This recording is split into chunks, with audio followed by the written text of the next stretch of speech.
O que eu vou falar nesse vídeo aqui é sensível, mas, enfim, alguém tem que falar, né? E se você chegar no final do vídeo e achar normal, o problema já não é mais comigo, é com você. Vamos lá. Quando foi que a gente normalizou isso daqui? Missão cumprida. Então é isso, ninguém nunca vai explicar o que é essa missão e o que foi cumprido. Um ministro do TSE falando com Alexandre de Moraes que missão dada é missão cumprida.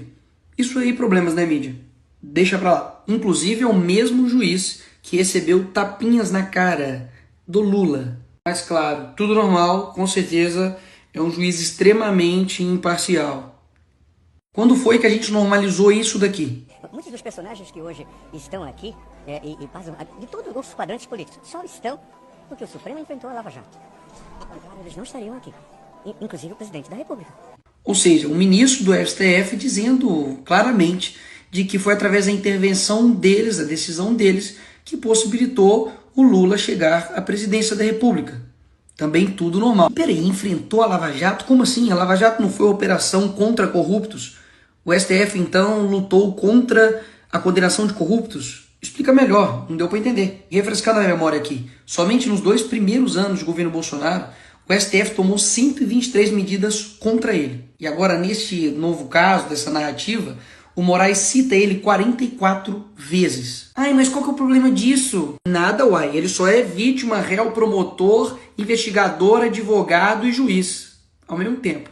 O mesmo juiz que está no top 1 aí no ranking de decisões monocráticas. Só em 2023 foram mais de 7 mil. E o que isso significa? Que ele toma a decisão sozinho, sem precisar de consultar os outros não decidem, só ele decide. Mais de 7 mil decisões na mãozinha dele. E assim, eu não sei se você sabia, mas quem julga impeachment de ministro do STF é o Senado, ok? Grave isso daí. E quem julga os senadores são o STF.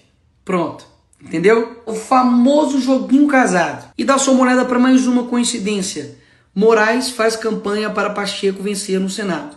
Logo o Pacheco, que nunca pauta um pedido de impeachment dele. Quando a gente normalizou isso? Simplesmente um juiz saindo do seu ofício, que é julgar simplesmente, para poder ficar entrando em contato com os senadores e pedindo voto.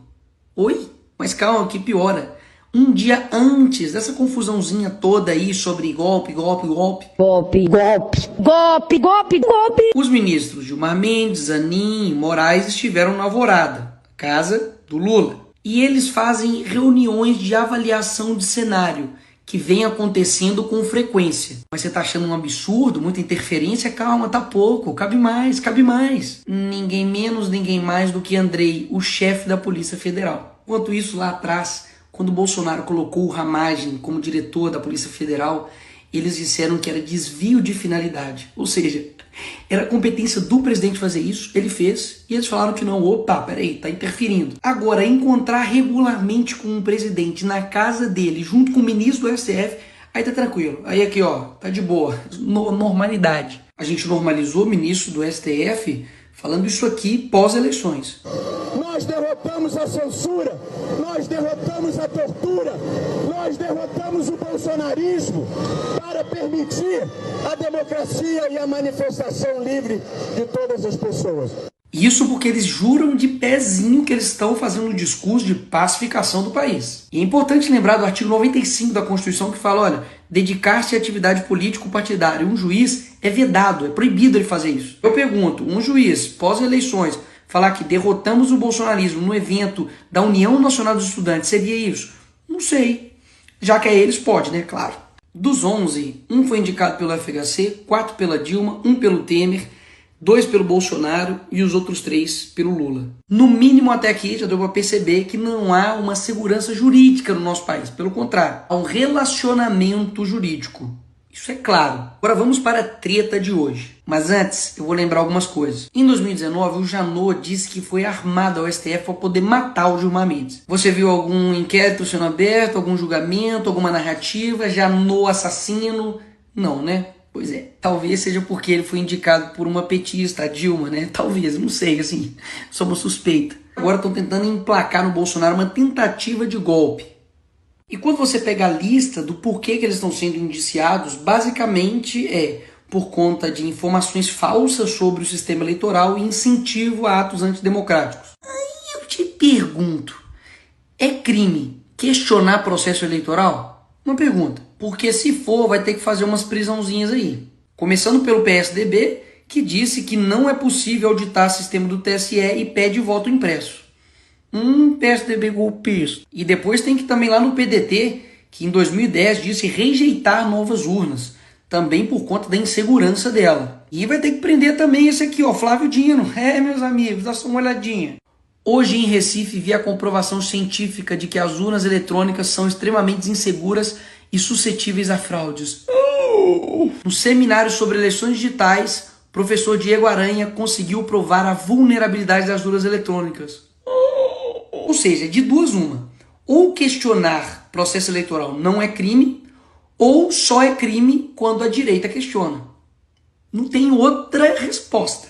E antes de falar aí sobre o tal do golpe, é importante falar de que eles meteram aí um padre no meio. O José Eduardo. Ele tava lá fazer o que no golpe? Ia dar cobertura espiritual, ó, vou rezar aqui que tudo dê certo. Tá de sacanagem, né? Falar que ele incitou fiéis a questionar a legitimidade das eleições. Oh, meu Deus.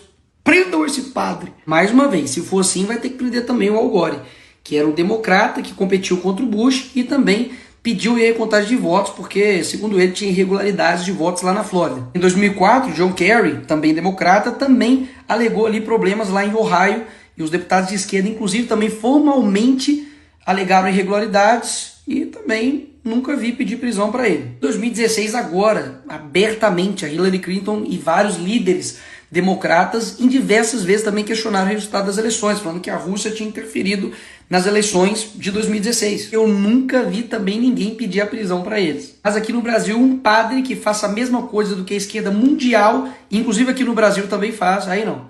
Aí tem que indiciar e botar ele praticamente como um criminoso. Agora sim, vamos lá para o tal golpe de Estado. A pergunta é, se você redigir um documento baseado num artigo da Constituição, que será enviado para o Congresso e ele só surtirá efeito se o Congresso decidir, é golpe?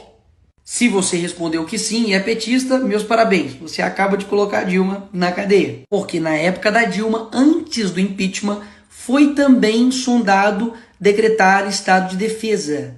E ela consultou o general Eduardo Vilas Boas. Ou seja, ela estava querendo dar um golpe, vai ser indiciado, vai ter aí investigação, vai quebrar o sigilo do celular da Dilma. Ixi, se quebrar, hein, eu acho que roda muita gente. Claro que não, pô.